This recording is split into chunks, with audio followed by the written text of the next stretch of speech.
Can you believe we made it to episode 10? No, not really. Why is that? I don't know.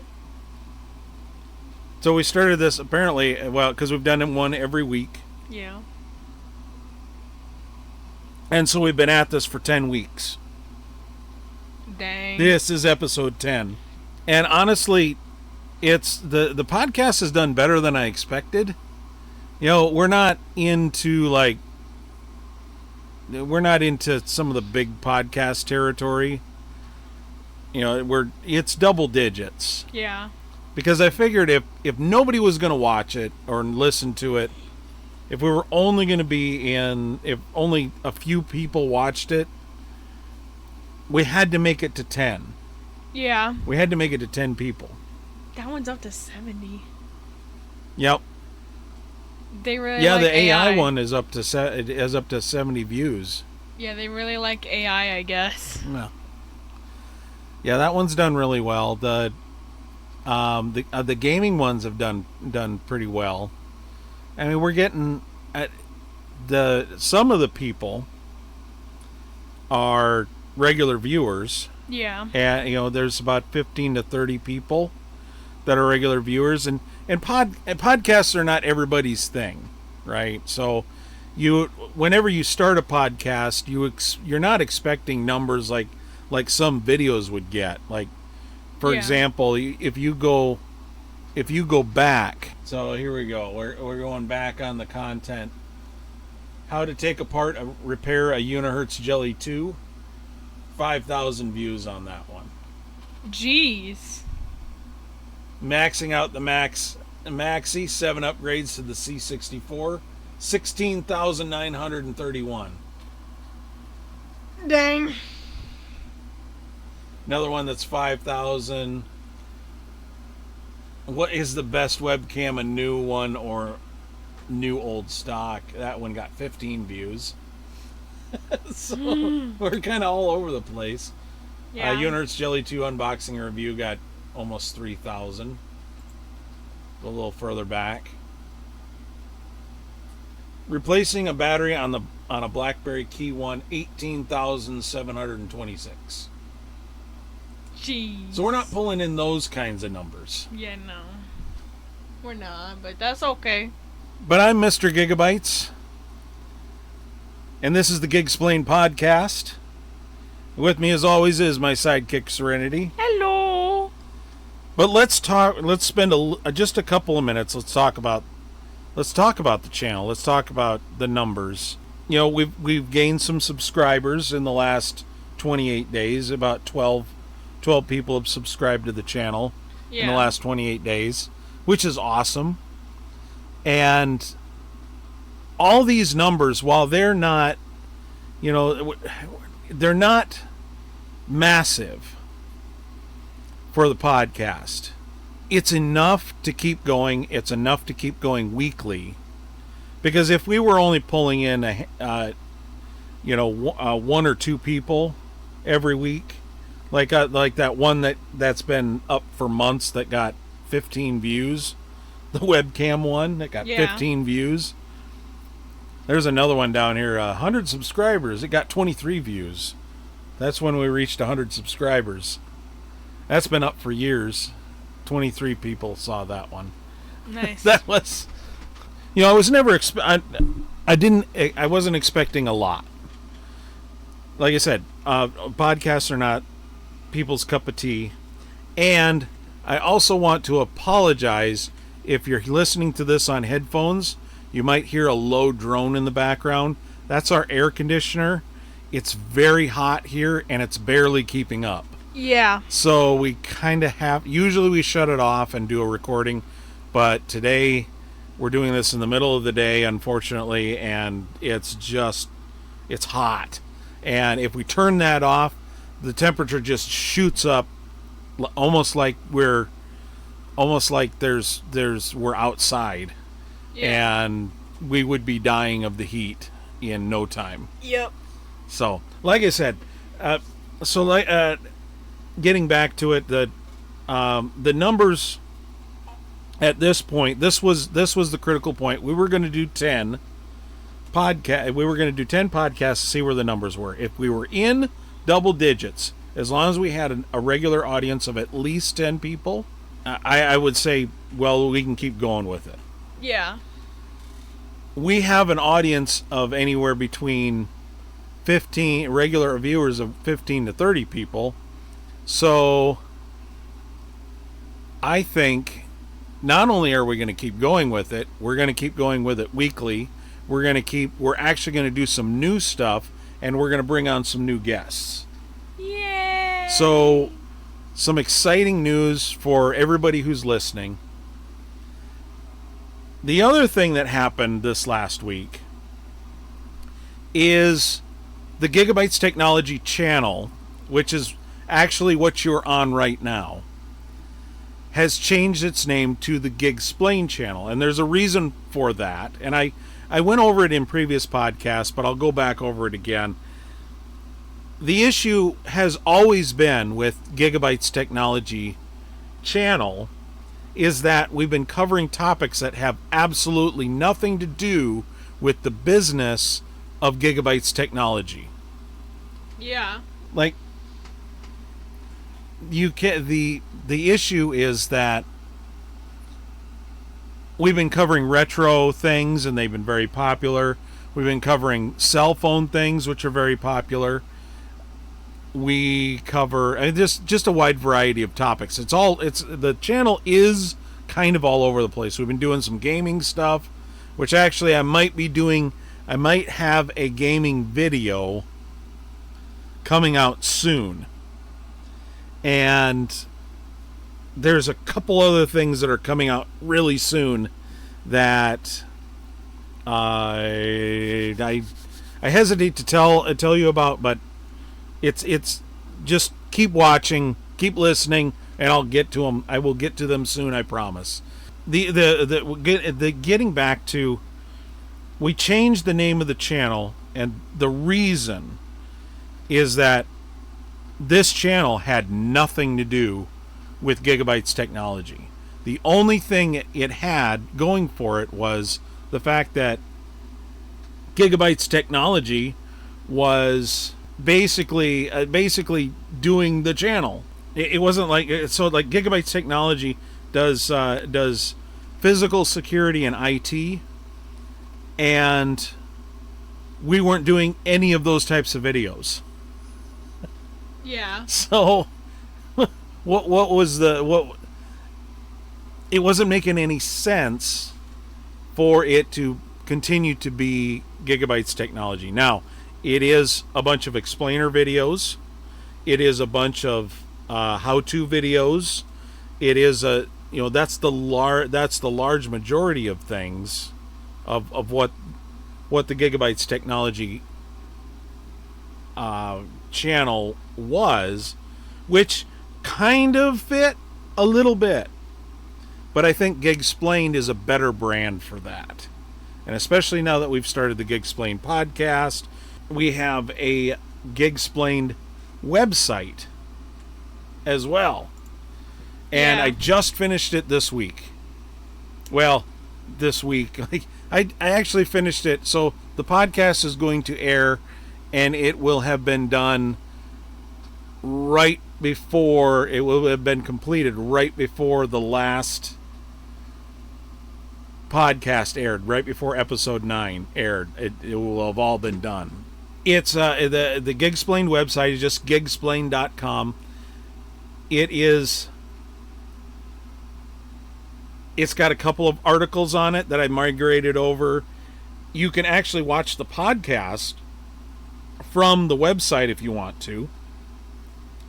You wouldn't necessarily have to watch it on YouTube, but the podcast will be, as we upload videos, the podcast will be there. It has links to all of our stuff. The YouTube channel, the podcast, the Patreon, the merchandise store. So it's all there. Yeah. In one spot. So I don't know what to say about it. It's there. We have a website. Yep. So, and it's done. Yep. The only thing I have to do is the contact page, and I can't put up a contact page until I can filter out spam. Yeah. So that's going to have to wait for a little bit, but that's coming. That'll be soon. That's on my list of things to fix. But otherwise, the website's working. So, and of course, we still have our Printify store that's got all the merch in it. Yeah. This is if you're watching this. Of course, if you're actually watching this, we've got a little bit different setup. Serenity's got her own microphone. Yay! If she speaks into it enough, she got to get real close to speak to it. Yeah. We're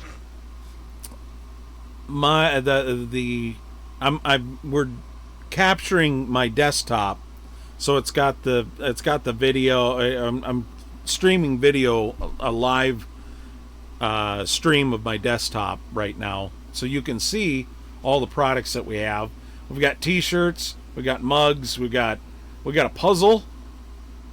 So we've got a hoodie and the rainbow tee, mouse pads, all kinds of stuff. Yeah. So we got 10 items in our store, and of course the proceeds go directly to the channel, so that we can do other things, and it helps us with travel. It helps us with when we have to go somewhere, and if we want to bring on an expert. We're putting together a portable studio with microphones and a recorder and everything, so that we can record on the go. And it's not just some cell phone set in the middle of two people or whatever. Yep. But the other thing that helps us out is if you become a Patreon. And a Patreon is a monthly thing where you give a little bit every month to your favorite creators. And we have 2 different levels. I've updated all of the membership levels. And so we just have 2 of them for now, and the Insider and the Insider Plus. And one is $4 a month, one is $8 a month. Of course, you can also join for free and get some updates and things like that. But yeah, it's only $4 a month.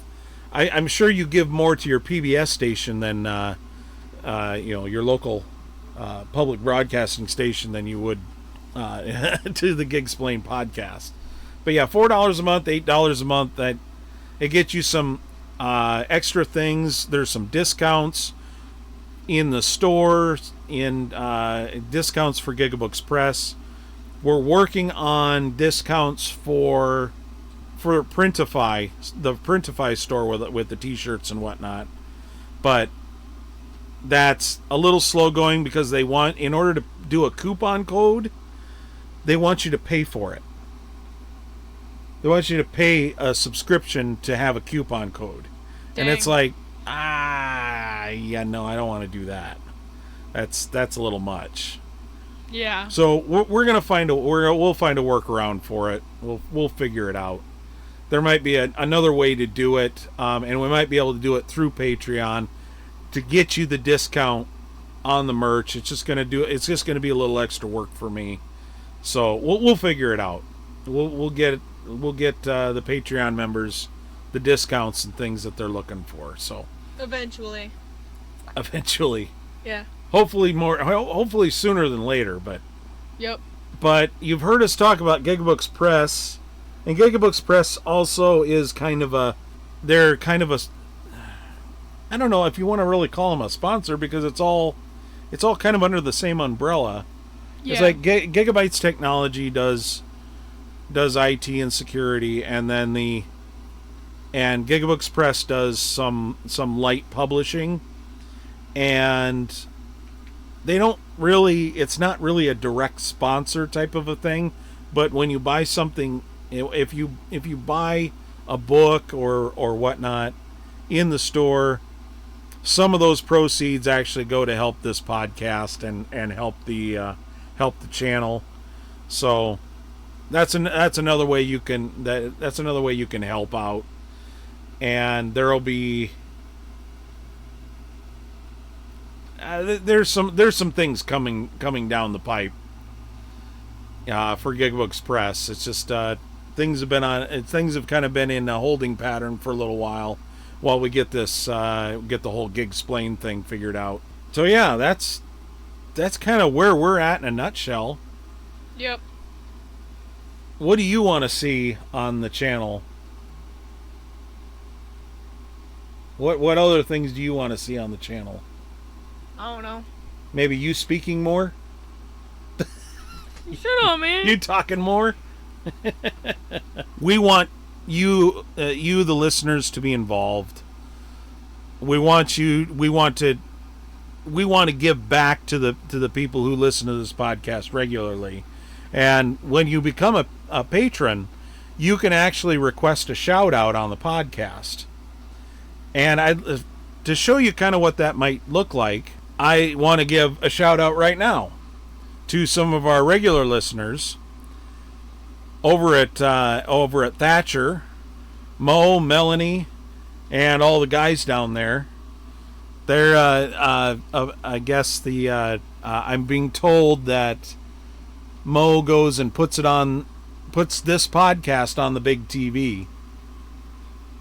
Nice. Whenever it premieres, and that's pretty awesome. Yeah, that makes is. all the guys watch it, and some people dig it, some people don't.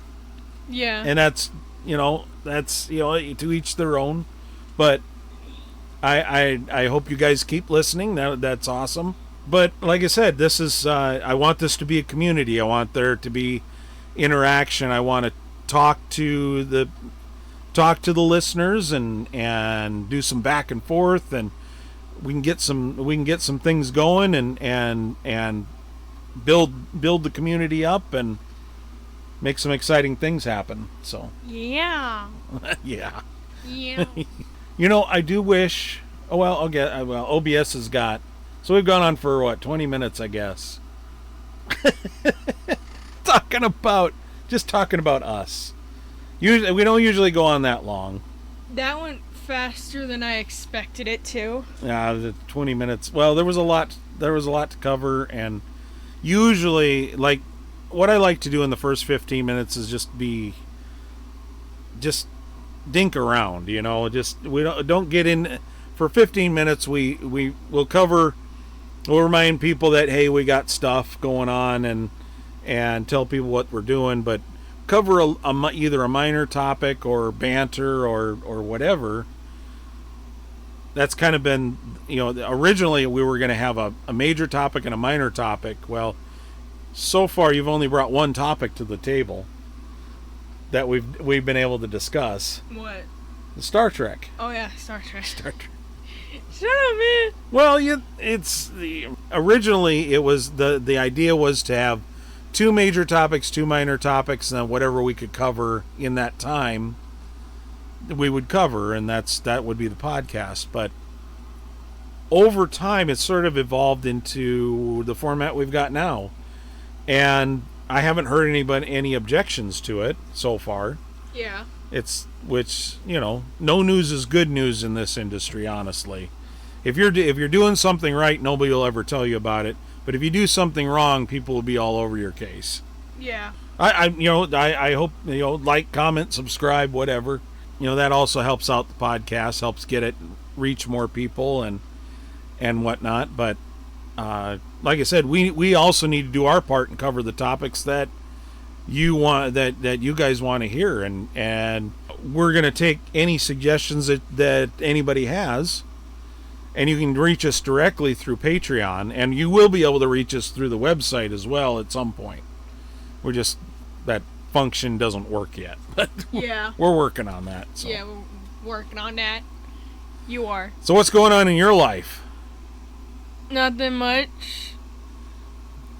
Nothing much. No. Sleeping all day, partying all night. No. No. That's what you do all summer, right? Mm-mm. Why not? What do you mean, why not? See, you're looking at me in that tone of voice again. And that's a shirt I got to make, too. Hopefully I'll get that done before this podcast airs. Then we'll have 11 products in our store. Oh my god! But yeah, school starts for you here soon. Yeah. Are you looking forward to it? No. Why not? 'Cause it's school. It's school, that's why. So you're not looking forward to it? No. Why not? It's school, that's why. Wow. You seem to be averse to learning new things. I'm not. Because it's like we watched Kyle Hill today, and he did this. And I'll grant you it was a little dry. It's drier than his normal stuff, but he was talking about the economics of nuclear energy. He does make it entertaining. You know, there were several parts where we were both laughing, and I was cringing. You were cringing. You know, you were laughing. Come on, you were not cringing. You know, when sometimes some people cringe, they laugh. 'Cause it's so cringe, they just... so cringe, it's funny. That's... Bruh. It's not cringe at all. Anyway, if you haven't seen it, I encourage you to go check out Kyle Hill. That's the name of his channel. And he's a science communicator, very big advocate for nuclear energy, and it really explains. It really does a great job explaining very complicated sciencey things, if that's what you're into, and it's just awesome. He does a fantastic job. We were watching it together, and I said, "Well, this is something that you could put on the Gigsplained Facebook page." Which, yeah, we got one of those too. Yeah. And Serenity's been posting some PBS stuff on the Facebook page. What are some of the channels that you've been posting? PBS Eons. So you did Eons, and is it just Eons, or is it Yeah. just Eons? Yep. So there's a theme to this, I guess, folks. So So far. Post every day, but there's but yeah, I said you could post this one. She says, "I'm not watching this." I said, "You just did." Nuh-uh. But no, it's that's the type of thing we're trying to post on the Gigsplained Facebook page. There's some older stuff that I've on occasion I've posted, and John Oliver's another one. The last week tonight, when he goes and explains some things, that he does a really good job explaining how things work, and the way some of the systems that we're forced to endure every day work, and that type of thing. So that's great. You know, there's just so much good educational content out there. It's really easy to just learn something every day. You know, it's really easy to never stop learning. Yeah. What? What you laughing at? Well, I worked in our subtitle, and you were like, "Yeah," because our subtitle is "Never Stop Learning." Okay. Gigsplained, never stop learning. Okay. So. So yeah, hopefully this new setup works really well. We've done some testing with it. Hopefully Serenity can speak loud enough into the microphone, and because we were sharing a microphone, but Now we're not. it just doesn't work. It's like I have to yell into the microphone, and there was one podcast where I was yelling. I really sounded like I was yelling, but Which one? oh, it was after the gaming podcast, I think. Oh. It was like number 5 or 6 or whatever, and it sounded like I was yelling at it, like. it's like I was shouting over to the microphone, and we were still barely able to hear you, and part of the reason why it sounded like I was shouting is because it was I had to turn the gain up in the edit throughout the whole podcast. Oh. Just so because our microphones were down, the volume was down so low that when I was speaking, it sounded, even I sounded quiet, but you were almost inaudible. We almost couldn't even hear you. So that was a problem. Oof. You know, I was thinking that maybe in this podcast there's a ton of topics that we could cover, but maybe I should Gigsplain myself. What you mean by that? I got to thinking the other day, because it's episode 10. Yeah. And we've been talking about a lot of topics, and it's like, who the hell are you? And why should I listen to you? Yeah. You're not supposed to agree with that. But I can't help it if that's what others think. Well, I don't think that not necessarily, but who am I to anybody why should they listen to me? Why am I an expert, or why am I the person to be talking about these topics? And the other thing is too, you've known me your whole life. Yeah. For 14 years. Yeah. You remember about maybe 10 of them. Barely even, I don't know. It's like, do I have to reintroduce myself? No. Hi, nice to meet you. No. I'm your dad. I know. But I've lived, it feels like 3 lifetimes before you were even born. Oof. So I have a lot of history, and it would help. It might help you to understand what I've been through, and it might help the audience understand where my experience comes from, because I don't have, I didn't get I'm not college educated.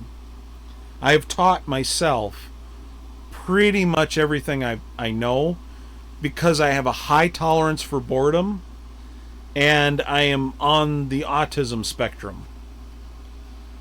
See, I wish I had a high tolerance for boredom.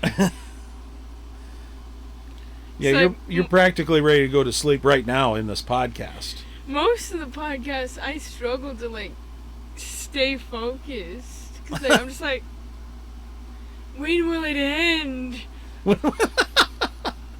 Well, I hope that's not the case. Well, although you have to endure all the mistakes that I cut out. You have to endure all of the pauses and the ers and ums and Yeah.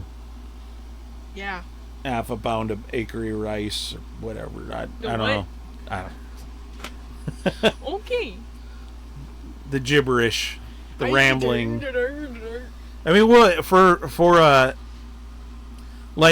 example, to give you an idea how the sausage is made, we usually cut out. There was one podcast where we went for an hour and 20 minutes. I cut out 15 minutes of that, just from pauses and mistakes, and to be succinct and that type of thing. Because it's, sometimes you gotta catch up. I can't just talk like some people can. I think about things a little too much, and I think about things deeply. And did I say that right? Is the audience going to understand what I'm saying? So on and so forth. Yeah. And so it ends up, even still, it still ends up being a bit rambly, and we kind of meander through different topics and different things and whatnot.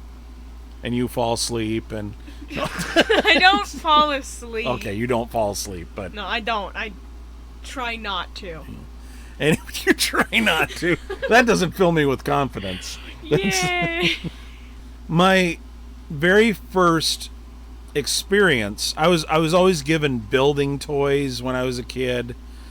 I would play with Tinker Toys.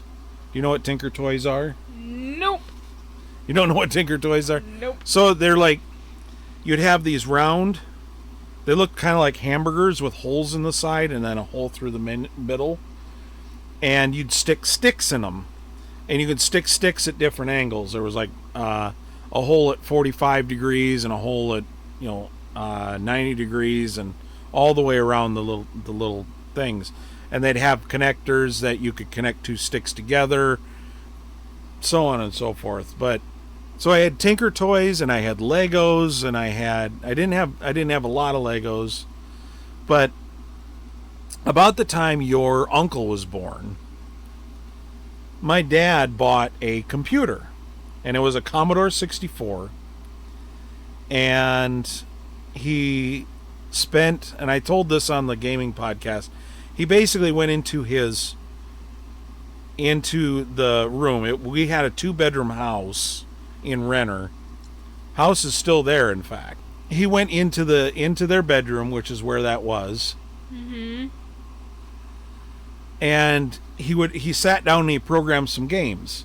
He programmed a number guessing game, and he programmed an artillery game, and he programmed, just basically the artillery game was out of a book. The number guessing game was actually in the Commodore programming guide.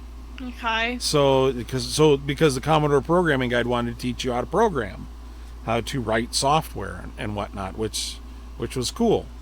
So he sat down, he learned it, and then he showed it to me. I was 8 years old at the time. And he said, "I'm going to show you this, and we'll do a number guessing. You can play with this number guessing game." And I thought that was really cool. And then I play, and the artillery game was a little above me, but the number guessing game was really neat. And I've since recreated it several times. Oh, you have? Yeah, the Commodore 64 taught me how to program. Nice. So in BASIC, and I learned that, but I didn't learn it until, I didn't start learning about it until high school, because I got my parents got a 386 from Sam's Club. Okay. When they sold computers. They still sell computers, but you got to imagine a full desktop system they bought from Sam's Club, and they had to learn Windows and Works and all this stuff. Had Windows 3.1 on it, and I used that, and I also I got the Commodore 64, and that's when I started learning how to develop software. That's when I started learning BASIC. Well, interestingly enough, in high school, I also had a graphing calculator. And the graphing calculator used a form of BASIC as well. So I learned how to do programming on that graphing calculator. It was a Casio. Okay. It's one I had bought. The school used Texas Instruments, and I used a Casio graphing calculator. I liked it better, and it wasn't one that everybody had, and so nobody wanted to steal it, and so on. It was cool. Yeah. But anyway, the Casio had some neat features. It pretty much did everything that the Texas Instruments did. The issue with the Texas Instruments, and I knew this for a long time, the Texas Instruments, if it started running low on power, it would start spitting out gibberish. The CPU on the Texas Instruments calculators, Like you could do this on their basic calculators. So they would have solar powered calculators, and you could type in all eights and start covering up the solar panel, and just before the numbers completely disappeared, you could uncover the solar panel and it would come back at completely different numbers. Dang. And if you covered up the solar panel and tried to do even basic addition, you'd spit out the wrong answer. So Dang. it was a fun game. Nice. So I made this little game on my Casio. I had a couple of older graphing calculators in ninth grade. I had a scientific one, and I had an older graphing calculator a friend gave to me. But I failed algebra, the second semester of algebra, the first time around. I had to retake it because it was a required class. So I retook the second semester of algebra, and they were doing quadratic equations. Okay. Which is something you probably don't have no idea what that is. No. So you haven't got that far yet. That's Nope. Like I said. So, and there was quadratic equations, people really struggle with, because a lot of the times if you're doing it by hand, you have to show your work, you have to show each step and go down the page and show each step by step. Even if you can do it in your head and get the answer, you have to show each step. Well, I thought that was stupid. It is. So you have to show your proof. And so I went in, I programmed the calculator to solve the quadratic equations for me, and there were different types, and I had a menu, and so I could select the type of equation that I was solving for and put in the numbers, and it would just solve it for me. Smart. And so I turned the paper in with just answers. Okay. And the teacher called me up and said, "Look, you can't do this. You have to show your work." And I said, "Okay." So I go on my graphing calculator, I pull up the code on my graphing calculator, and I said, "Here you go. That's my work." And he takes the calculator from me, realizes it's a Casio, and starts scrolling through the code, and he hands it back to me and says, if you can do this, you understand this material better than I do. Dang. And so it was like, all right, cool. And I didn't have to show my work, and because I could have the calculator do it. Now, eventually it got to the point, it went beyond what my calculator was capable of and whatever. But I think I got an A the first quarter and the B the second quarter. I'd average it out to be like a B plus or whatever, a B in that class. So yeah, it was just, so ever since then I've been kind of I've been interested in I've always been interested in technology, but I've been interested in it more than just using it. I wanted to create with it, and I wanted to be a programmer, and I wanted to go to school for programming, and I wanted to build computers, and I taught myself all of that. I spent years trying to teach myself that. Almost 2 years out of high school, I was able to get a job at Gateway. Gateway? And doing tech support. Okay. For computers. And they would send, because basically at the time in 1997 nobody knew how to do tech support for computers. So they would send you through a 6-week training course. Mm-hmm. They taught you how to build the computers, they taught you what the parts were, they went through everything. It was a 6-week course. Now I already had some experience building and upgrading my own computer which is how I got the tech support job in the first place. Okay. I also worked at Radio Shack. I worked at, I worked at Radio Shack, and I also did freelance tech support for people who would buy computers at Radio Shack and then would need help with them. Nice. And I'd make a little money on the side. So I was already doing IT work or help desk work. So that's how I got the job at Gateway.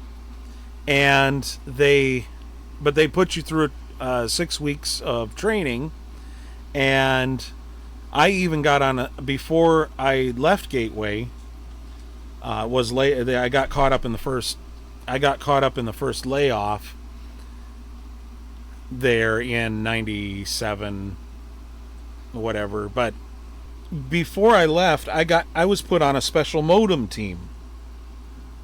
The internet was starting to become a thing. Yeah. A lot of people think, I just love it when millennials go, I had the internet when it was brand new. I said, no, you didn't. You didn't. Trust me, you didn't.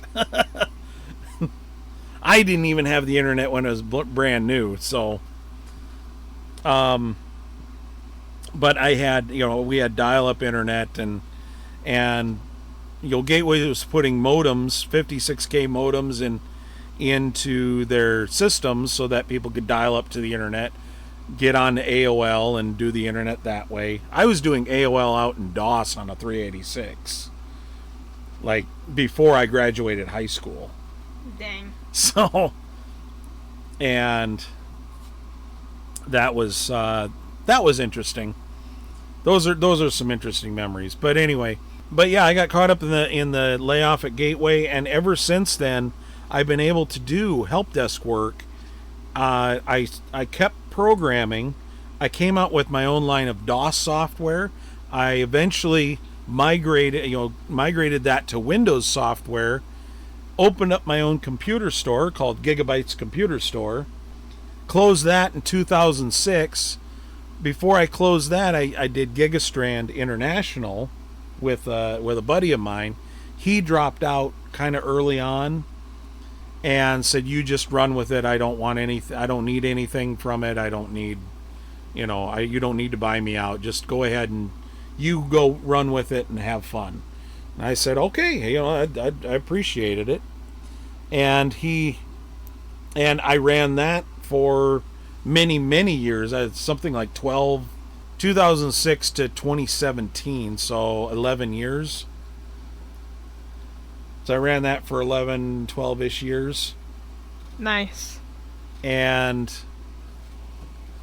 I sold that business, went to work for another company, and they decided they didn't want to do security systems, so they said, "Here, you can have the security stuff, but we're going to take your IT customers, so don't do IT for 3 years." And I basically started Gigabytes Technology LLC in basically 2018. Oh, so when I was 8 years old. Yeah, basically. Yeah, I think it was February 2018 is when I started that. And I've been doing that ever since. And like for 3 years I couldn't do any IT, so I just did security stuff. In that time, while I was doing Gigabytes, and while I was doing Gigastrand, I developed at Gigastrand. I just developed the Gigastrand OS. I developed, and I went through 3 major revisions of that, and I kind of told the story on the last episode about how you sort of quit doing that. It got to the point where there was too much to figure out. Things were changing too much, and so that was about the time that I sold that business anyway. So, and so I developed that.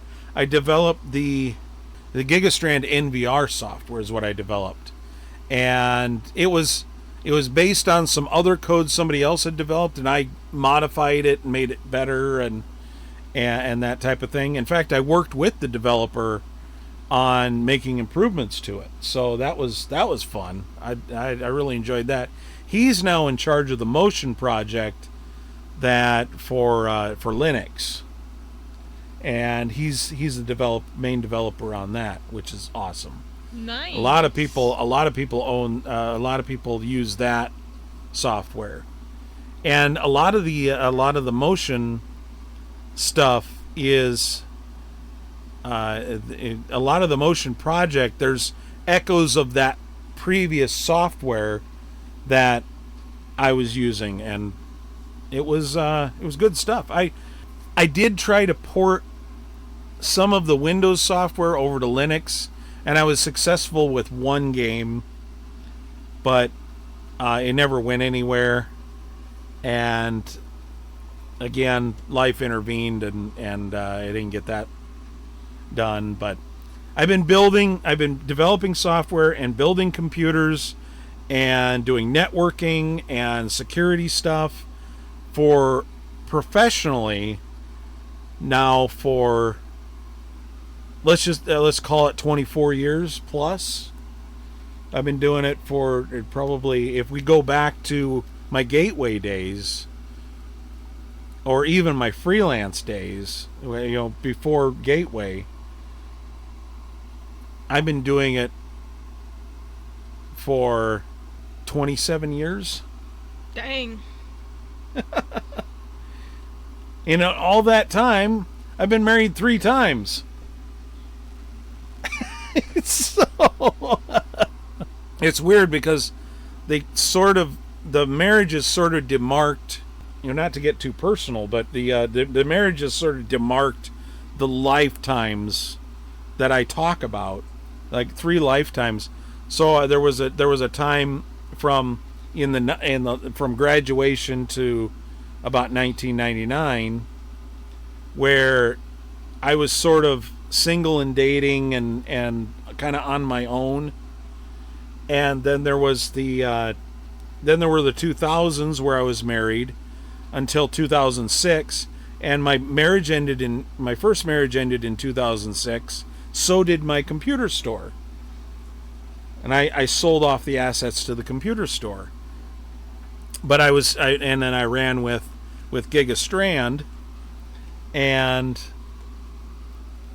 shortly after my first marriage ended, I married again for a brief period, and I worked for a security company for a while, for a number of years, and that, like I said, things just sort of line up weirdly. And then I met your mother, and Yep. The rest is history. And now we're just kind of in this, I guess, third lifetime. Yay! What? I've known your mom longer than anybody. Yay! Well, except your parents. Well, yeah. Well, we don't count them, right?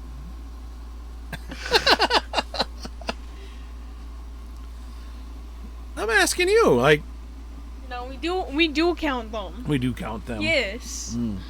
They're your parents. Well, sure. It's like me not counting you in my life. Yeah, but you're also a minor. Once you're an adult, it's different. Now we're all equals, and we got to treat each other with respect. True. But that's of course, here we go. This is another podcast. Oh my gosh. It's weird how I find it weird how, like, when I turned 18, I decided that once I was 18, I was an adult. It's like it's not that my parents didn't deserve my respect for everything that they've done for me, but we are now equals. The dynamic has changed. Yeah. If you want me to treat you a certain way, then you got to treat me a certain way. You have to. It's a back and forth, just because we're equals now. Yeah. And over time, it's sort of been, it's occasionally it's a little bit of a struggle, but I think they get it.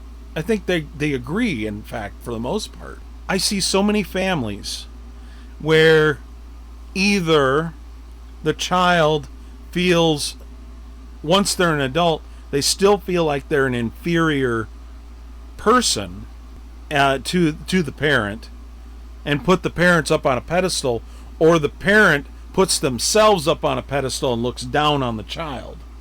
Yeah. And the reality is that they are truly equals. Granted, the child has less experience than the parent, but in terms of being able to do things and to be able to be your own person, you are equals. Yeah. And both parties deserve respect. Yep. Both parties should be respected. It's not a parent-child relationship anymore. And I'm hoping that, like, when your brother's going to be 18 before you will be. Yeah.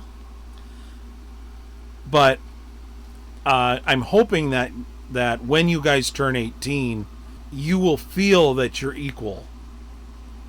You will act as though you're equal to myself and mom and whatnot, and you can express yourself and be your own person. That is our goal ultimately when raising kids, because that eventually, like you'll be a parent for the rest of your life, but you can't parent a child for the rest of theirs. Yeah. Except in some cases. Yeah, in some cases. Usually that's very unfortunate, but yeah. Anyway, we went off on a tangent there. Yep. We're talking about me. I mean, come on. Like So yeah, I've got a lot of experience. I have always been very a big science person. My parents were always saying that basically we never had cable TV. Ever. Not once growing up. I lived through the time of afternoon cartoons, but the afternoon cartoons, it was sort of kind of a thing. But like when I was young, around 8 years old, I would play outside, and then when the sun was in a certain position in the sky, I knew to go inside in the summer so that I could watch Scooby-Doo, I could watch Mr. Rogers' Neighborhood, I could watch in the early afternoon, it was like Sesame Street, Mr. Rogers' Neighborhood, The Electric Company, 3-2-1 Contact, all educational shows. And so this is what I'm trying to get across to you. Like, you should learn things. But my parents, there was just nothing else to watch when I was young. In the 90s there was afternoon cartoons, and they were not specifically educational. So I grew up very young watching PBS. My dad would watch PBS. He would watch documentaries. He would watch nature. He would watch NASCAR on Sundays, but he would watch oh, look, they're making a left turn. Oh no, they're making another left turn. Oh my I wonder what they're going to do next. I tease. I like racing too. It's not. I poke fun, but I watch it too. Anyway, but that's what was on to watch. And British comedies at Doctor Who, the old Doctor Who was on. My first encounter with Doctor Who was Sarah Jane Smith and Tom Baker. So Tom Baker's my doctor. And you used to watch Doctor Who with us. Used to. You should watch Doctor Who. That's fun. But your first one was Christopher Eccleston. He was the 9th Doctor. But he was only there for one season, which is unfortunate. He was a fantastic doctor. And he's really, really a good doctor to be introducing the new series. They really did it right back in... Maybe it wasn't Christopher Eccleston. Oh, no, it had to have been. But you were very young.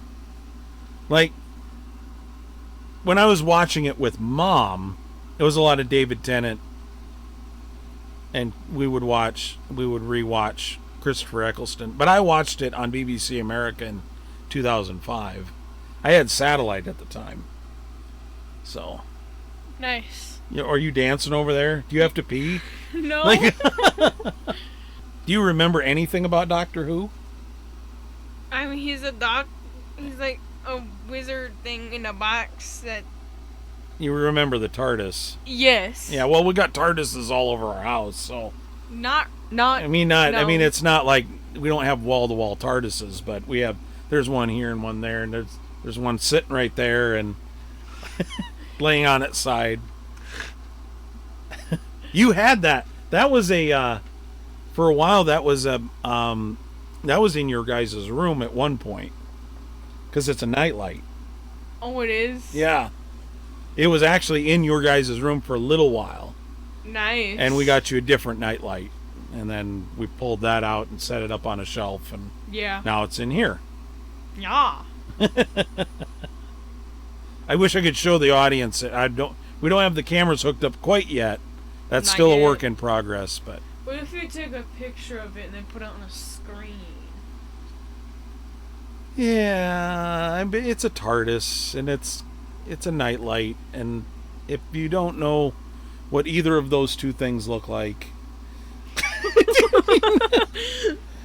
then maybe it's not that important. Who doesn't know what a nightlight looks like? Exactly, see?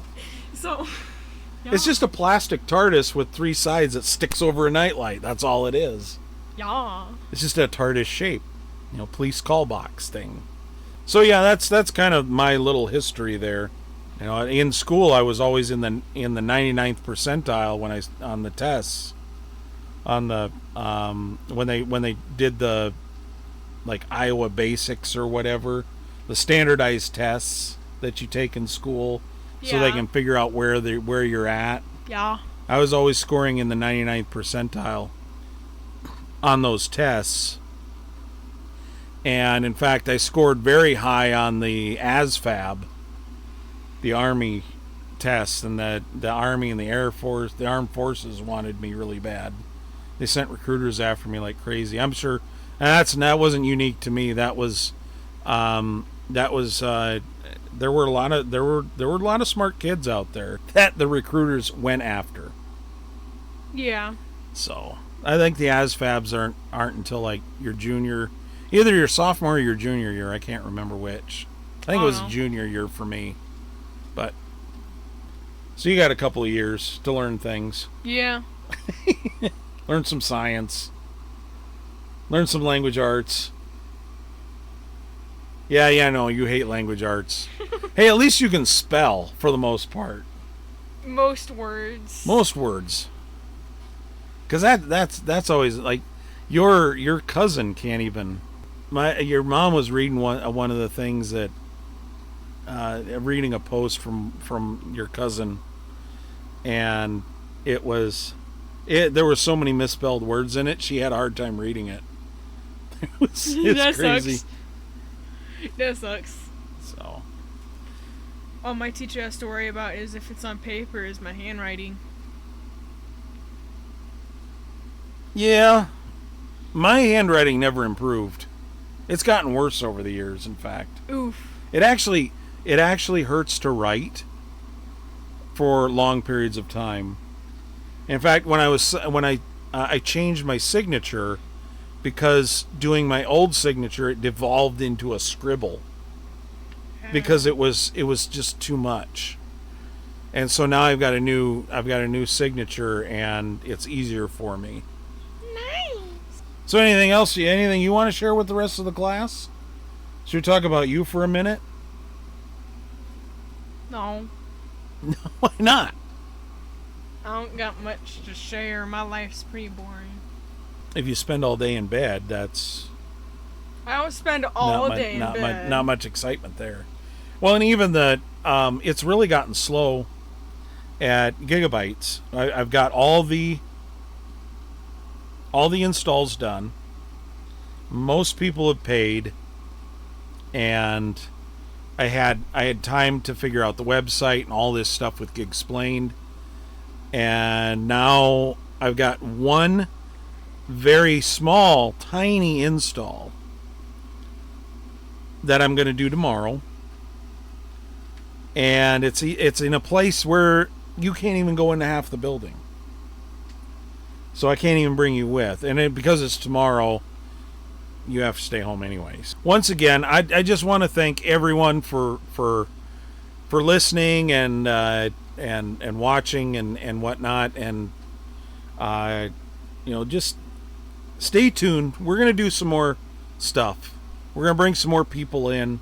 We're gonna do more interviews like we did with Jamie. Just we're gonna go on location in a couple of places. There's gonna be more things coming. So Yeah.